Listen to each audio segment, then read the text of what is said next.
নতুন মহামারী সম্পর্কে বিশ্ববাসীকে সতর্ক করলেন হংকংয়ের অণুজীব বিজ্ঞানী ইউএন উইক ইয়ং।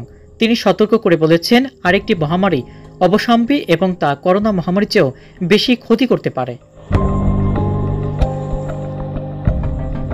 হংকংয়ের কুইন মেরি হাসপাতালে কর্মরত এ বিজ্ঞানী বলেছেন, বিশ্বের জনগণ ও নেতাদের অবশ্যই স্বীকার করে নিতে হবে যে আরেকটি মহামারী আসবে। তারা যতটা ধারণা করতে পারেন তার চেয়েও দ্রুত এই মহামারী চলে আসতে পারে। বিজ্ঞানী ইউএন বলেন, আমি এ ধরনের ভয়ঙ্কর পূর্বাভাস কেন দেখছি? এর কারণ হচ্ছে আপনারা স্পষ্ট দেখতে পাচ্ছেন ভূরাজনীতি, অর্থনীতি ও জলবায়ু দ্রুত পরিবর্তন হচ্ছে।